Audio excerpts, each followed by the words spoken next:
ጄኔራል ባጫ ደበሌ ከቢቢሲ አማርኛ ጋር ቆይታ አድርገዋል። ሙሉ የቆይታቸው ፕሮግራም አልተለቀቀም። ነገር ግን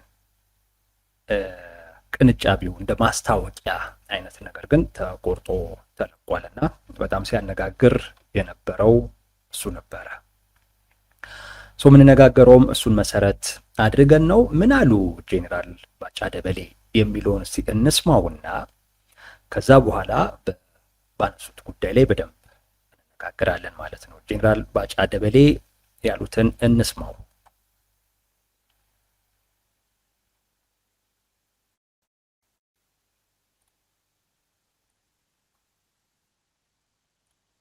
ግልጽ የሆነ ነገር ልንገርህ፣ 4 ኪሎ ሰው የለም ቢባል አንዳቸውም 4 ኪሎ መጥቶ አይዙ ፋኖውን ኦላ አይመጡም። በጭራሽ ምንና አይመጡም። ካፓሲቲም የላቸውም። መጥተው የሚያደርጉት ነገር የለም። ምን ያደርጋል? እስኪ ማን ነው የሚመጣው? ዘመነ ካሴ ነው የሚመጣው? ማን ነው መጥቶ 4 ኪሎ ገብቶ 4 ኪሎ ክፍት ነው ብትላቸው አይመጡም። ስለዚህ ይሄ ይቅር በቃ። ገንዘብ ከፈለጉ ከመንግስት ጋር ተደራድሮ ይስጣቸው መንግስት፣ ገንዘብ ከሆነ የሚፈልጉት። አለበለዚያ የህዝብ ጥያቄ መመለስ ከሆነ የህዝቡ ተውኝ ያለ እኮ በምርጫው ይተውት፣ ሰላም እናምጣ። ሰላም ካልመጣ አሁን መጨረሻው መጨራረስ ካልሆነ በስተቀር ውጤቱ አሸናፊ ተሸናፊ የሚባል ነገር የለውም።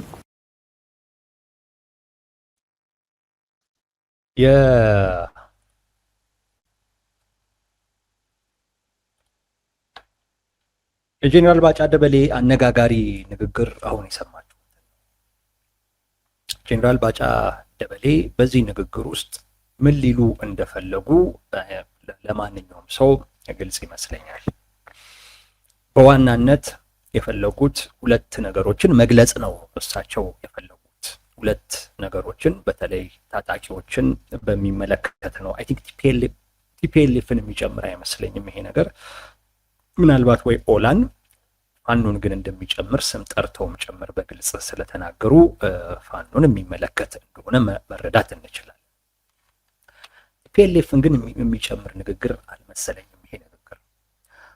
እንደ ፋኖ ያሉ አይነት አካላቶችን በሚመለከት ሁለት ነገሮችን ነው ጄኔራል ባጫ ደበሌ ሊናገሩ የፈለጉት።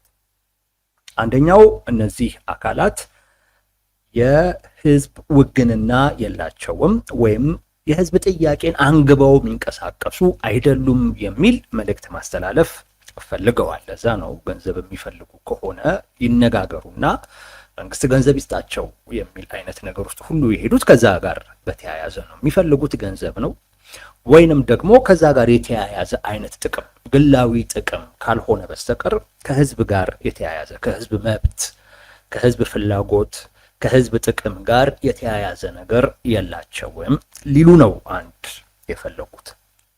ሁለተኛው በዚህ ንግግር ውስጥ ጄኔራል ባጫ ደበሌ ሊያስተላልፉት የፈለጉት ነገር እነዚህ ታጣቂዎቹ አቅም የላቸውም ነው። ቤተ መንግስቱ ላይ እንኳን ሰው ኖሮበት ይቅርና ባዶ እንኳን ቢሆን አቅም የላቸውም። በዛ መጠን ደካሞች ናቸው፣ በዛ መጠን አቅም የሌላቸው አካላቶች ናቸው በሚል አቅማቸውን አሳንሶ የማሳየት ፍላጎት ነው ያለው እና እነዚህን ሁለት መልእክት ነው ጄኔራል ባጫ ደበሌ ሊያስተላልፉ የፈለጉት። ገብቶናል። ጄኔራል ባጫ ደበሌ እነዚህን ሁለት መልእክቶች ለማስተላለፍ ግን የሄዱበት ርቀት በሚገርም ሁኔታ ስለ ብልጽግና አንድ 5 ነገሮችን ይነግረናል። አንድ 5 ነገሮችን የኛ ውይይትም እሱን ማዕከል ያደረገ ነው። ይሄ የጄኔራል ባጫ ደበሌ ንግግር ስለ ብልጽግና ምን ይነግረናል የሚሉትን ጉዳይ ቢያንስ አንድ 5 ጉዳዮችን ይነግረናል። ድጋሚ እንስማቸው ጄኔራል ባጫ ደበሌ። ግልጽ የሆነ ነገር ልንገርህ፣ 4 ኪሎ ሰው የለም ቢባል አንዳቸውም 4 ኪሎ መጥቶ አይዙ ፋኖውን ኦላ አይመጡም። በጭራሽ ምንና አይመጡም። ካፓሲቲም የላቸውም። መጥተው የሚያደርጉት ነገር የለም። ምን ያደርጋል? እስኪ ማን ነው የሚመጣው? ዘመነ ካሴ ነው የሚመጣው? ማን ነው መጥቶ 4 ኪሎ ገብቶ 4 ኪሎ ክፍት ነው ብትላቸው አይመጡም። ስለዚህ ይሄ ይቅር። በቃ ገንዘብ ከፈለጉ ከመንግስት ጋር ተደራድረው ይስጣቸው መንግስት ገንዘብ ከሆነ የሚፈልጉት። አለበለዚያ የህዝብ ጥያቄ መመለስ ከሆነ የህዝቡ ተውኝ ያለ እኮ በምርጫው ይተውት፣ ሰላም እናምጣ። ሰላም ካልመጣ አሁን መጨረሻው መጨራረስ ካልሆነ በስተቀር ውጤቱ አሸናፊ ተሸናፊ የሚባል ነገር የለውም።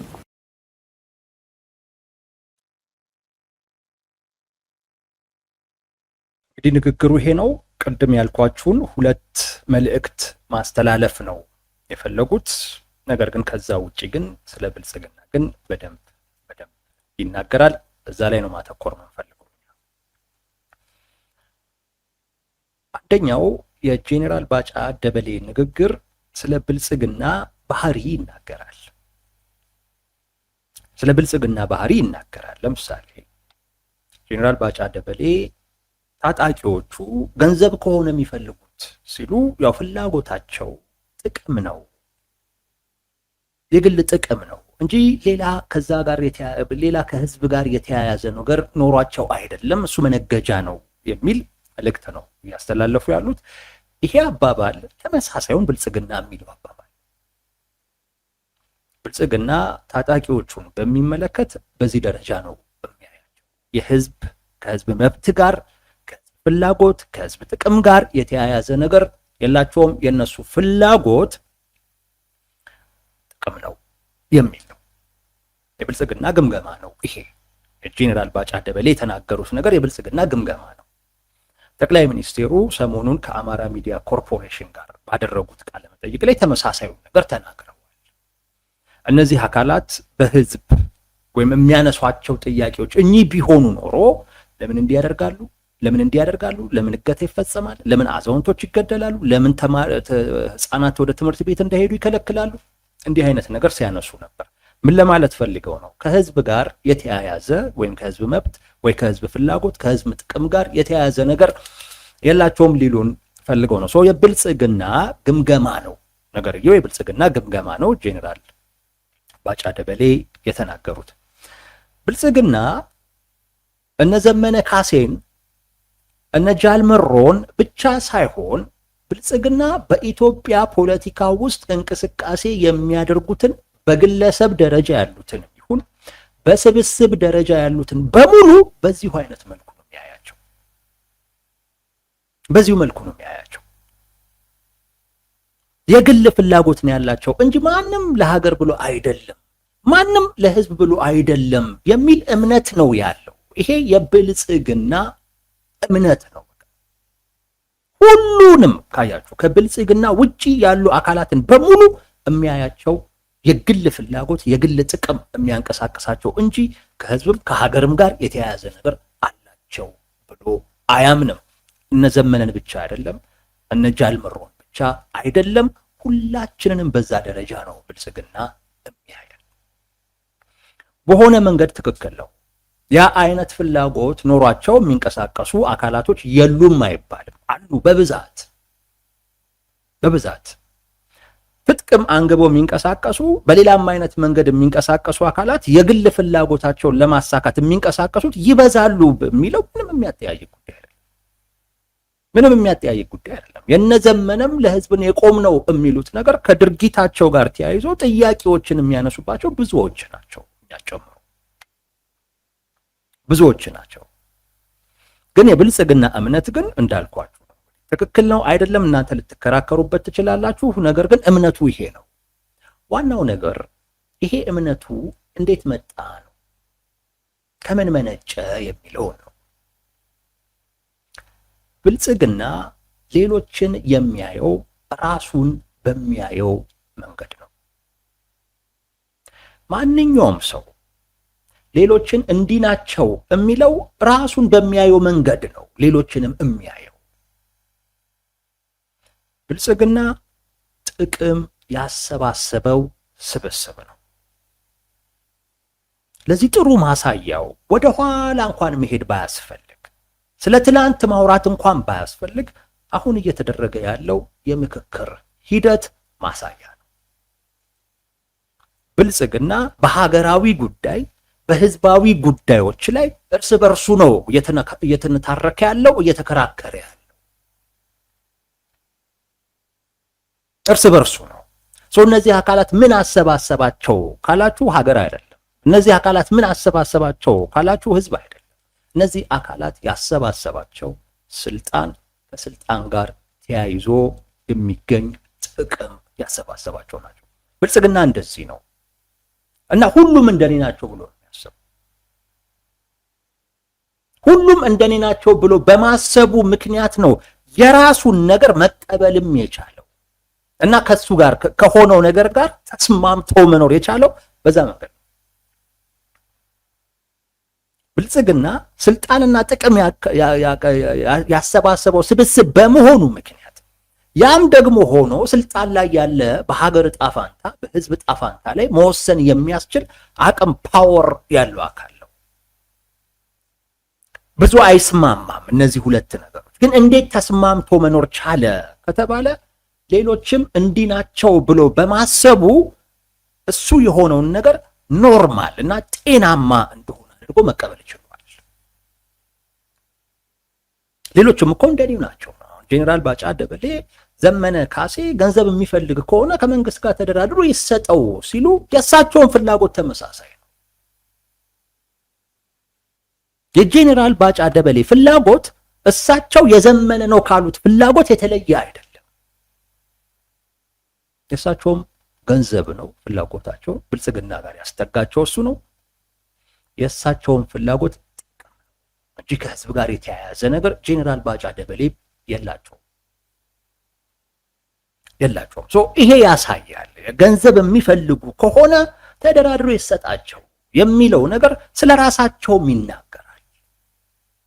ስለ ሌሎቹ ብቻ አይደለም፣ ስለ ራሳቸውም ጭምር የሚናገር ነው። በንግግራቸው ውስጥ ብልጽግናን ማየት ትችላላችሁ። በንግግራቸው ውስጥ ጄኔራል ባጫ ደበሌን ማየት ትችላላችሁ። አንዱ እሱ ነው። ሁለት የብልጽግና አሰራሩንም ይናገራል። ብልጽግና ሁሉም ሰው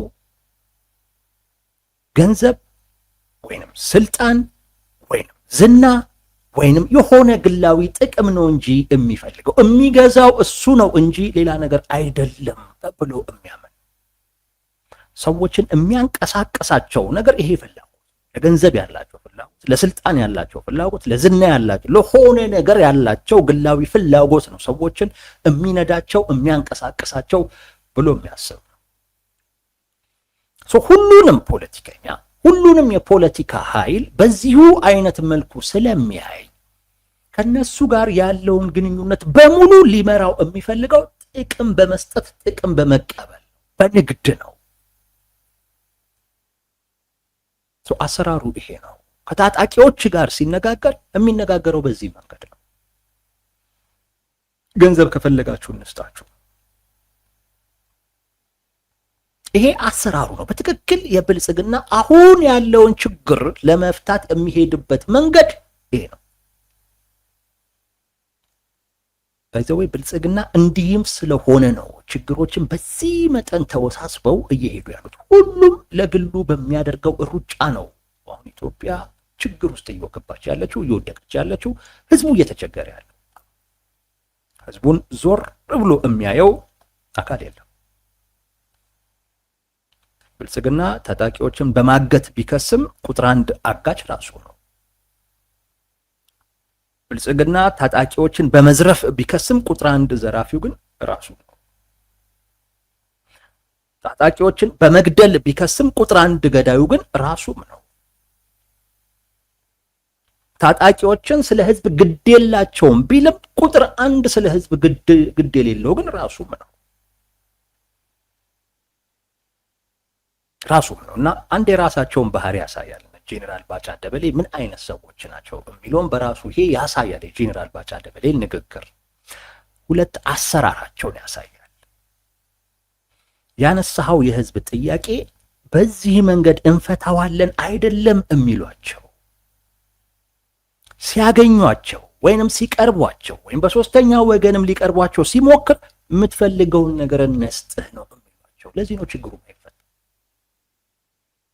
ገንዘብ የምትፈልግ ከሆነ እንስጥህ ብለው ነው የሚያቀርቡት። በዚህ መንገድ እንዴት ችግር ይፈታል? ችግር አይፈታም። ገንዘብ ከሆነ ጉዳዩ ገንዘብ ሰጪው ብዙ ነው።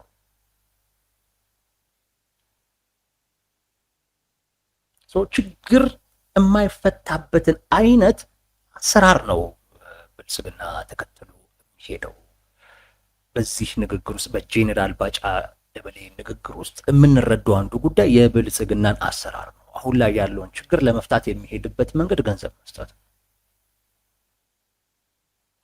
እንጂ እነዚህ አካላቶች ለራሳቸውም ጥቅም ይሁን ለህዝብም ይሁን ነገር ግን ቢያንስ ለሽፋን እንኳን የሚጠቀሙበት ነገር የህዝብ ጥያቄ ነው።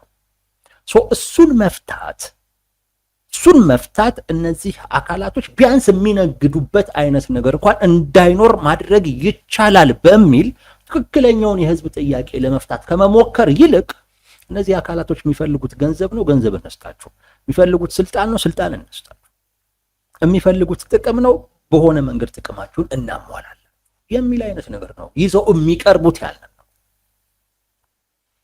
ይሄ ደግሞ ችግር ያባብሳል እንጂ ችግር አይፈታም። የብልጽግናን አሰራር በደንብ አድርጎ የሚያሳይ ነው የጄኔራል ባጫ ደበሌ ንግግር። ሌላኛው የጄኔራል ባጫ ደበሌ ንግግር በጣም በሚያሳዝን ሁኔታ ብልጽግና የመንግስት ባህሪ እንደሌለውም ራሱ የሚያሳይ ነው። የመንግስት ባህሪ እንደሌለው የሚያሳይ ነው። ጄኔራል ባጫ ደበሌ ምን አሉ? ገንዘብ የሚፈልጉ ከሆነ ገንዘብ ይሰጣቸው፣ ካልሆነ ግን እንደዚሁ ግን የምንቀጥል ከሆነ አሸናፊም ተሸናፊም የለም፣ እርስ በርስ ምንድን ነው መጨፋጨፍ ነው የሚሆነው አሉ። እኚህ ሰው የመንግስት ባለስልጣን ናቸው አይደል? ይሄንን የሚሰማ አንድ አካል ይሄንን የሚሰማ አሸናፊም ተሸናፊም አይኖርም፣ ስንጨፋጨፍ ነው የምንኖረው አሉ ባጫ ደበሌ። ይሄን የሚሰማ ኢትዮጵያዊ ተስፋ ማድረግ ይችላል?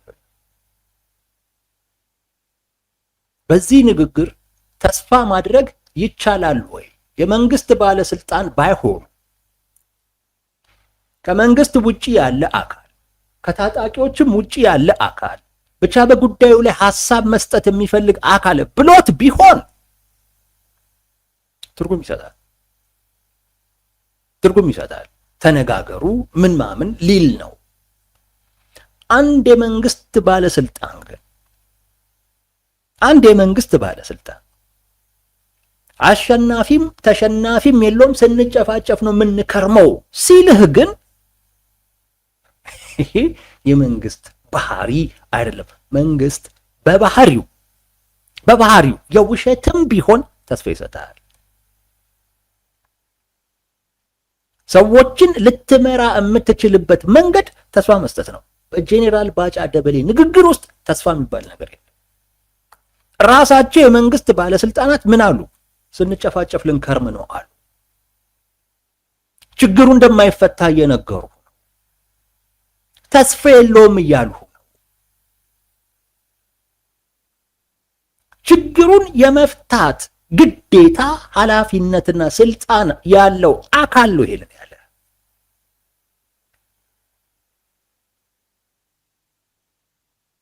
ይሄ የመንግስት ባህሪ ኢቭን ተስፋ በሌለው ነገር ውስጥ ሁሉ የውሸትም ቢሆን ተስፋ እየፈጠረ መሄድ ግዴታው ነው።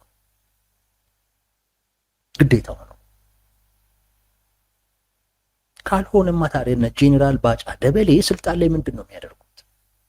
ስንጨፋጨፍ መክረም ከሆነማ ጄኔራል ባጫ ደበሌ ምንድን ነው የሚያደርጉት ስልጣን ላይ? ችግሩን ሊፈቱት ካልሆነ በሆነ አይነት መንገድ ወይ በፖለቲካ መንገድ ይሁን ወይ በኃይልም ይሁን ነገር ግን በሆነ መንገድ ችግሩን እንፈታዋለን የሚል ነገር ነው እንጂ ከአንድ መንግስት የሚመጣው ስንጨፋጨፍ መክረም ነው ማለት ይሄ በፍጹም የመንግስት ባህሪ አይደለም። የመንግስት ባህሪ እንደሌላቸውም ጭምር የሚያሳይ ነው የጄኔራል ባጫ ደበሌ ንግግር። ንግግር። በነገራችን ላይ ንግግሩ የጄኔራል ባጫ ደበሌ ብቻ አድርጋችሁ እንዳትወስዱት። በብልጽግና ውስጥ የሚነሳውን ጉዳይ ነው በደንብ አድርገው የተናገሩት ጄኔራል ባጫ ደበሌ። በተለይ ስንጨፋጨፍ ነው የምንከርመው የሚለው ደግሞ ራሱን የቻሉ ሌሎች ትርጉም ብዙ ነገሮችን ያሳያል። አንድ ተስፋ አይፈጥርም። በብልጽግና ውስጥ ሆነ ተስፋ አታድርግ ነው እያሉ ያሉት። ብልጽግና ስልጣን ላይ እስካለህ ጊዜ ድረስ ተስፋ እንዳይኖርህ ነው ጄኔራል ባጫ ደበሌ እያሉ ያሉት። የትኛውም ደረጃ ላይ ያለ የመንግስት ባለስልጣን ይሄ ጉዳይ አሸናፊም ተሸናፊም አይኖረውም፣ በቃ ስንጨፋጨፍ ነው የምንከርመው በፍጹም ሊል አይገባም። በፍጹም እንዴ ሊያሸንፍ ይገባል። አንዱ ሊያሸንፍ ይገባል። መንግስት ደግሞ ስትሆን እኔ ይሄንን ነገር እኛ ራሳችን አሸንፈን እንዲቀርፈ ነው እንደዛ ነው እንጂ የሚባለው አሸናፊ የለውም ተሸናፊ የለውም። ይሄ እኮ አንድ ከጉዳዩ ራሱን ውጪ አድርጎ የሚያይ አካል የሚሰጠው እኮ አስተያየት እኮ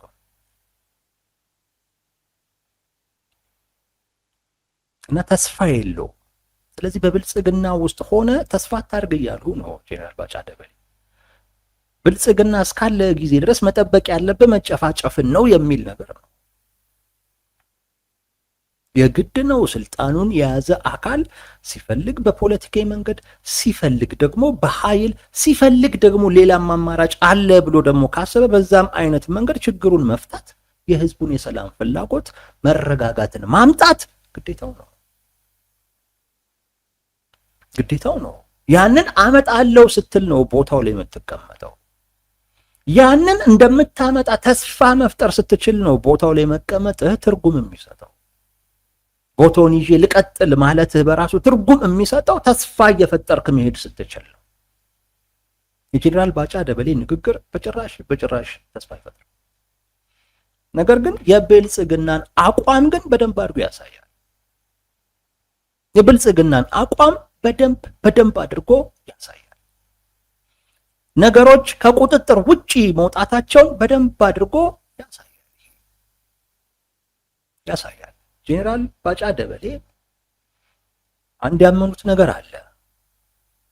ምን እያለ እየተገዳደልን እንደሆነ፣ እየተጨፋጨፍን እንደሆነ፣ አሸናፊም ተሸናፊም የሌለው ነገር ግን በመጨረሻ ደግሞ ወደ መጨፋጨፍ ይዞን የሚሄድ መንገድ ላይ መሆናችንን ያምናሉ። በዚህ ንግግር የያዝነው መንገድ በመጨረሻ የሚያጨፋጭፈን አይነት መንገድ እንደሆነ ያምናሉ። ከዚህ ውስጥ ማንም አሸናፊ ሆኖ እንደማይወጣ፣ ከዚህ ውስጥ በዚህ መንገድ ውስጥ ሰላም እንደማይኖር፣ በዚህ መንገድ ውስጥ መረጋጋት እንደማይኖር፣ እሱን ተስፋ ማድረግ እንደማይቻል ጄኔራል ባጫ ደበሌ ይናገራሉ። ጄኔራል ባጫ ደበሌ ባደረጉት ንግግር ውስጥ ኢትዮጵያ ነገ ከነገ ወዲያ ህዝቧ ሊጨፋጨፍ ወደሚችልበት አይነት መንገድ እየሄደች እንደሆነ ያምናሉ። ጥፋተኛውን ሌላ አካል አድርገው ቢያቀርቡትም ግን ይሄ እምነት አለ ጄኔራል ባጫ ደበሌ ውስጥ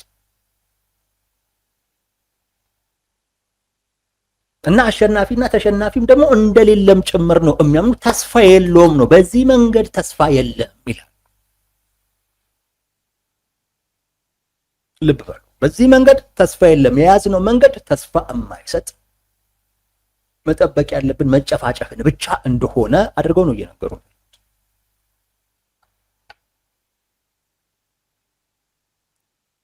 እና እንደ መፍትሄ ደግሞ ያቀረቡት ገንዘብ ሰጥተን ከፈለጉ ገንዘብ ሰጥተን ገንዘብ ተቀብለው በቃ ይሄ ምንድን ነው መሰላችሁ ያመላክተው ነገሮች ከቁጥጥር ውጪ ከመንግስት ቁጥጥር ውጪ መሄዳቸውን ነው የሚያሳይ። ጄኔራል ባጫ ደበሌ ይሄንን ነው እያመኑ ያሉት። በቃ ሌላ መፍትሄ ሁሉ ነው መንግስት አጥቶ ያለው። ያለንበትን ጎዳና በደንብ ተናግረውታል። የሚጠብቀንን ውጤት በደንብ ተናግረውታል። እና ግራ ገብቷቸዋል። ከዚህ ሊያወጣቸው የሚችል ነገር ምንም ግራ ገብቷቸው በቃ እንደው ገንዘብ የሚፈልጉ ከሆነ ገንዘብ እንስጣቸው። ገንዘብ መስጠት እንደ መፍትሄ አድርገው ነው እያቀረቡት ያለው። የሚገርም እኮ ነው። እና ዘመነ ካሴ ዛሬ ቢቀበሉ እና ቢተዉ ሌላውም እኮ ለመቀበል የሚፈልግ እኮ የነ ዘመነ ካሴን መንገድ ተከትሎ መምጣቱ እኮ አይቀርም። ለዚያውም ደግሞ አሁን ኢትዮጵያ ውስጥ ባለ የኑሮ ውድነት ማለት ሰው ገንዘብ በሆነ መንገድ ማግኘት በሚፈልግበት በዚህን ወቅት በትጥቅ ትግል እንቅስቃሴ ማድረግ ገንዘብ የሚያስገኝ የገንዘብ ምንጭ፣ ገንዘብ ማግኛ አማራጭ ተደርጎ እንዲታይ የሚያደርግ ንግግር እንደ መፍትሄ አሁን ካለንበት ሁኔታ የምንወጣበት መፍትሄ ሆኖ እየቀረበ ነው።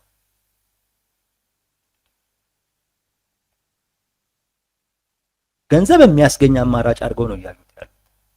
በነገራችን ላይ የመንግስት ባህሪ የለም የሚያስብለው አንዱም ይሄም ነው። ምንም እንኳን ችግሩ በገንዘብ የሚፈታ እንኳን ቢሆን እንደዚህ ወጣ አደባባይ ላይ ይሄን አትናገርም የምትለው ፍትህ እናረጋግጣለን ምናምን ነው። ጠቅላይ ሚኒስትሩ ታጣቂዎች እኮ እንዲህ ሲያደርጉ ብለው ሲከሱ ነበር መቼ ሰሞኑ። እና ያንን ላደረጉ አካላቶች ገንዘብ የሚፈልጉ ከሆነ እንስጣቸው ያሉ ነው ጄኔራል ባጫ ደበሌ። ይሄን አንድ መንግስት ነኝ የሚል አካል ሊያደርገው ቢችልም ግን አይናገሩ። ሊያደርገው ቢችልም መውጫው ይሄ ነው ብሎ ይሄንን በአደባባይ አይናገርም። ምክንያቱም መፍትሄ እንደማይሆን ይታወቃል። አንድ ሁለት እንደ መንግስት ባህሪው አይደለም። ይሄ ወንጀለኛ ያላቸውን አካላቶች ገንዘብ ሰጡ።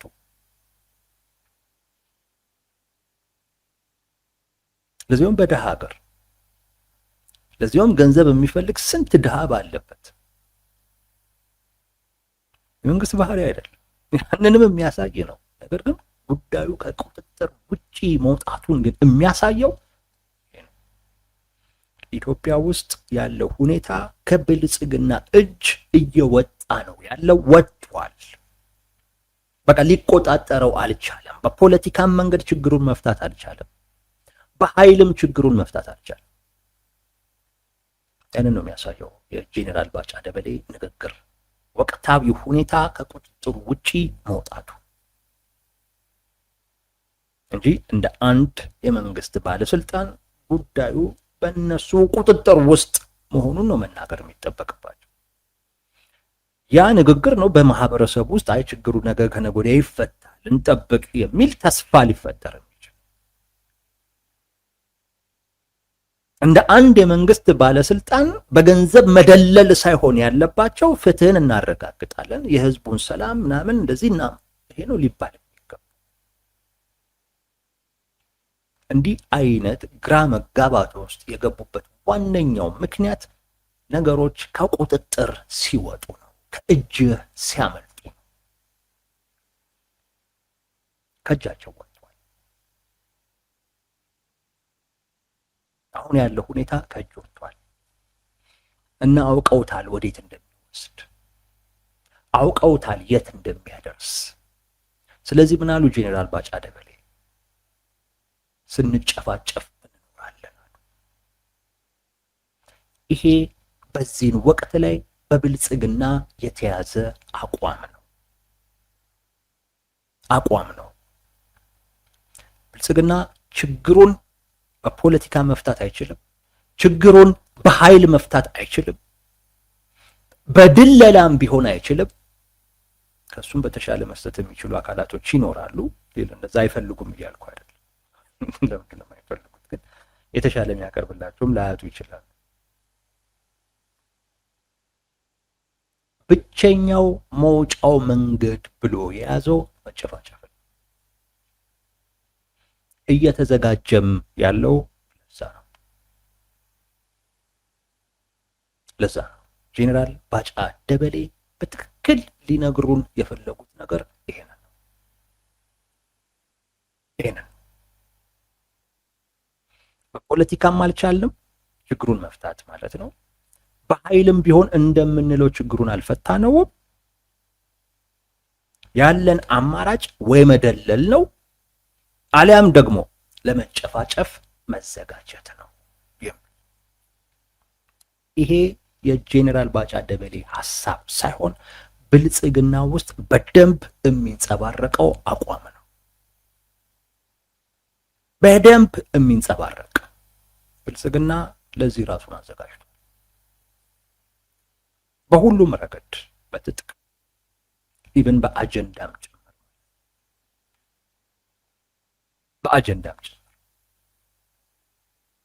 የሀገሪቱ ችግር እዚህ ላይ ነው ያለው። በዛኛውም በኩል የህልውና አደጋ ላይ ነኝ ብሎ ማንንም ተሸክሞ ለመምጣት ዝግጁ ነው። ብልጽግናም በምንም አይነት መንገድና ለማስተናገድ ዝግጁ ነኝ ብሎ እንደ መንግስት ነው የተዘጋጀ። እንደ መንግስት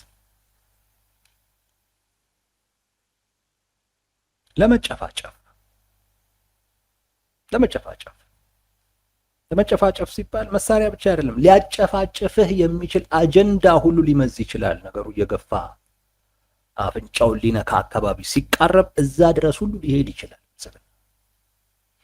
ሌሎቹም እንደዛው ተመሳሳይ ናቸው። በነገራችን ላይ በሁለቱም በኩል እየተንጸባረቀ ያለው ነገር ጽንፍ ነው። ጄኔራል ባጫ ደበሌ ገንዘብ ከፈለጋችሁ እንሰጣችኋለን እንጂ በስልጣናችን አንደራደርም የሚለውን የጠቅላይ ሚኒስትር አብይ አህመድ ንግግር ነው የደገሙት። ያንን ንግግር ነው የደገሙት። ከስልጣን ውጪ የሆነ ነገር ጠይቁ፣ እሱ ይደረግላችኋል፣ በስልጣናችን ግን በፍጹም አንደራደርም የሚል አቋም ነው ያለው። የጄኔራል ባጫ ደበሌ ንግግር በስልጣናችን አንደራደርም፣ ያለንን ነገር በሙሉ መድበን ለመዋጋት 1000 ዓመት መዋጋት እንችላለን የሚለውን የጠቅላይ ሚኒስትሩን ንግግር የሚደግፍ ነው። ተመሳሳይ ነው፣ አንድና አንድ። ብልጽግና ለዛም ነው እየተዘጋጀ ያለው በመንግስት ደረጃ ማለት ነው። እናንተ ታጣቂ ሆነ በዚህ መንገድ ብልጽግናን መቅጠም ስህተት ነው የምንለው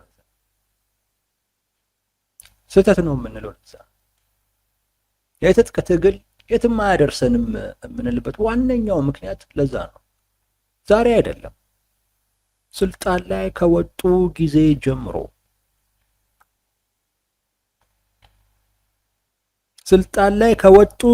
ጀምሮ ስልጣናቸውን ተቀብሎ ሊቀጥል የማይችል የህብረተሰብ ክፍል እንዳለ ጠንቅቀው ያውቃሉ።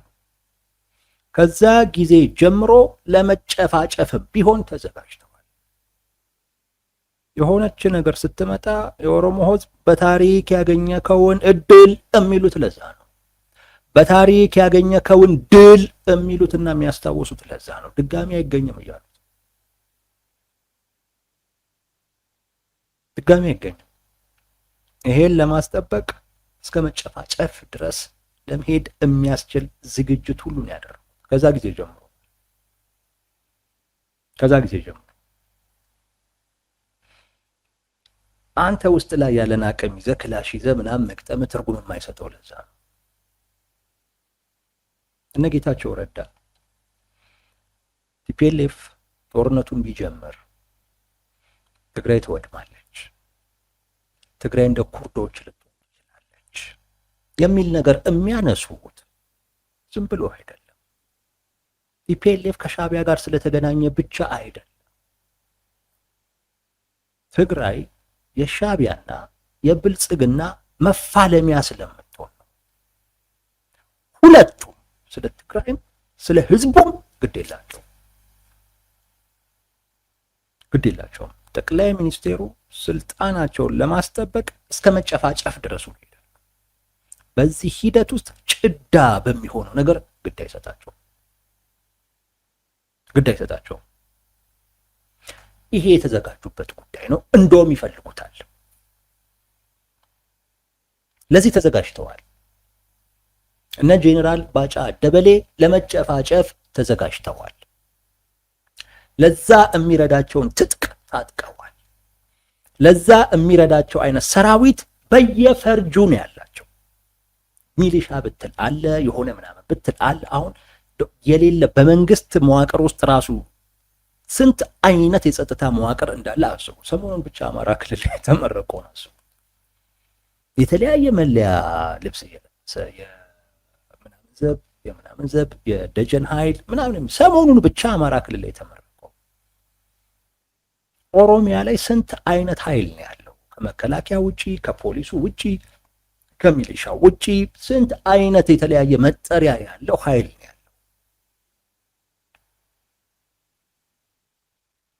ለመጨፋጨፍ ዝግጁ ናቸው። ለመጨፋጨፍ የሚያስፈልጋቸውን የሰው ኃይል፣ የገንዘብ አቅም፣ መሳሪያ፣ አስፈላጊ የሆኑ ነገሮችን በሙሉ ሲዘጋጁበት ከርመዋል። ወዳጄ በተዘጋጁበት ነገር መግጠምህ ስህተት ነው እምልህ ለዛ ነው። በተዘጋጁበት በሚጠብቁት መንገድ መምጣት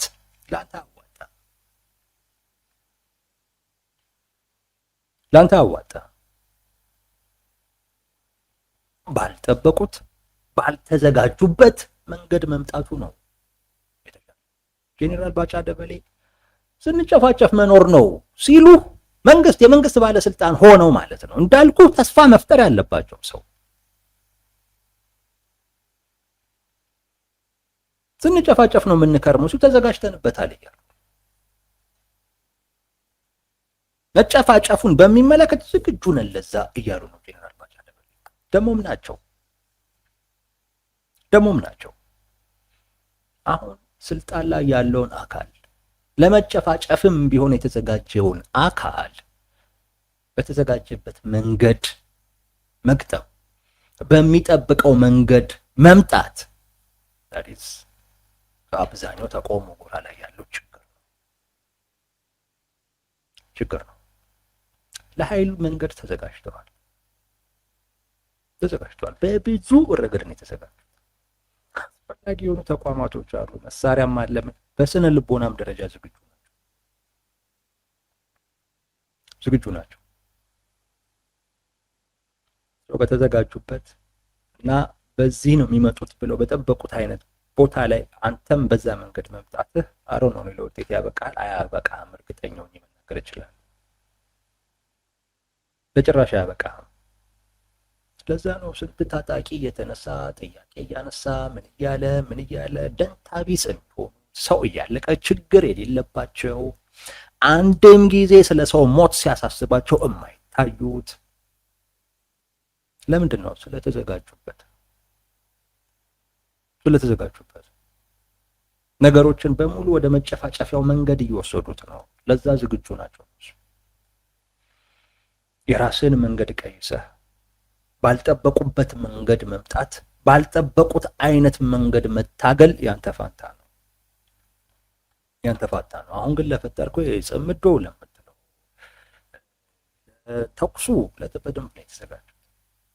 በደንብ ዳልስ ባይኔ የትም እንደማይደርስ የሚገባኝ የለም። ውጤቱ ምንድን ነው?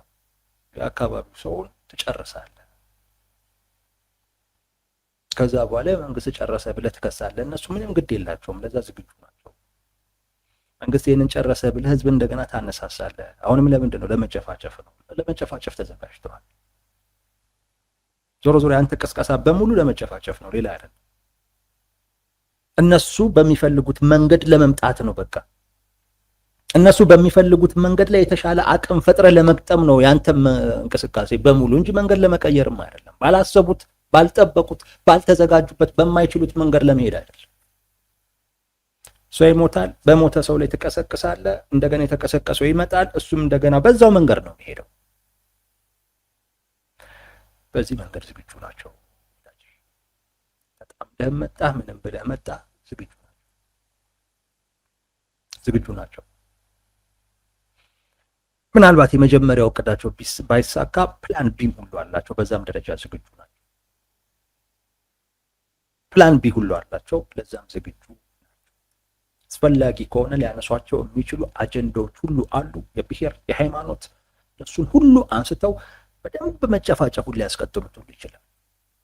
ስለዚህ በስነ ልቦና ደረጃ ብቻ ሳይሆን ለመጨፋጨፍ በሚያስፈልጉ ነገሮች ላይ በሙሉ ተዘጋጅተናል ነው ጄኔራል ባጫ ደበሌ ያን ነው እያሉ ያሉት። ባይዘጋጁ ኖሮ እንደዚህ አይባልም። አንድ የመንግስት ባለስልጣን ይሄንን አይልም።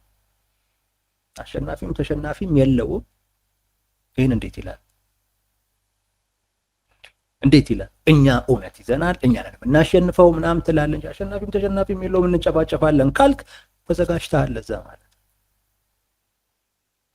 ጠቅላይ ሚኒስቴሩን ፓርላማ ላይ በቀረቡ ቁጥር 1000 ዓመት እንዋጋለን ከፈለጋችሁ የሚሉ ስለዛ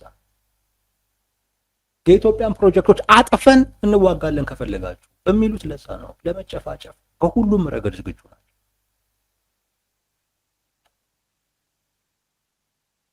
መንገድህን ማስተካከል ያንተ ፋንታ እንጂ እንዴት እንዲህ ይሆናል ብለህ ራስን ለመጨፋጨፍ ባዘጋጀህ ቁጥር እነሱ የሚፈልጉት ያንን ነው። ምክንያቱም ለዛ ዝግጁ ናቸው። ምክንያቱም በዛ መንገድ እናሸንፋለን ብለው ያስባል። ተዘጋጅተውበታል። ካንተ አስቀድመው በበቂ ሁኔታ ተዘጋጅተውበታል። የመንግስትን አቅም ይዘው ለዛ ተዘጋጅተዋል። አንተ ያ አቅም ሳይኖርህ የሆኑ የቡድን መሳሪያዎችና ክላሽ ይዘህ ነው ጨፋጨፋለሁ እያልክ ያለው ማለት እንደሚጎዳ ውጤቱ ግልጽ ነው። ጄኔራል ባጫ ደበሌ ግን ንግግራቸው ግልጽ ነው። ነገሩ ከቁጥጥራችን እየወጣ ነው። ነገር ግን እኛ ለመጨፋጨፍ ዝግጁ ነን። አይ መጨፋጨፉ ይጎዳናል ካላችሁ ገንዘብም ምንም ጠይቁ፣ እሱ ይሰጣችኋል፣ ተው ነው ያሉት። ካልተዋችሁ ግን እኛ መጨፋጨፉን እንቀጥልበታለን የሚለው ለመጨፋጨፍ መዘጋጀታቸውን ያረጋገጡበት ንግግር ነው። አንዴ እንስማቸው። ግልጽ የሆነ ነገር ልንገርህ፣ 4 ኪሎ ሰው የለም ቢባል አንዳቸውም 4 ኪሎ መጥቶ አይዙ። ፋኖውን ኦላ አይመጡም፣ በጭራሽ ምንና አይመጡም። ካፓሲቲም የላቸውም። መጥተው የሚያደርጉት ነገር የለም። ምን ያደርጋል? እስኪ ማን ነው የሚመጣው? ዘመነ ካሴ ነው የሚመጣው? ማን ነው መጥቶ 4 ኪሎ ገብቶ ኑ 4 ኪሎ ክፍት ነው ብትላቸው አይመጡም። ስለዚህ ይሄ ይቅር። በቃ ገንዘብ ከፈለጉ ከመንግስት ጋር ተደራድረው ይስጣቸው። መንግስት ገንዘብ ከሆነ የሚፈልጉት፣ አለበለዚያ የህዝብ ጥያቄ መመለስ ከሆነ የህዝቡ ተውኝ ያለ እኮ በምርጫው ይተውት፣ ሰላም እናምጣ። ሰላም ካልመጣ አሁን መጨረሻው መጨራረስ ካልሆነ በስተቀር ውጤቱ አሸናፊ ተሸናፊ የሚባል ነገር የለውም።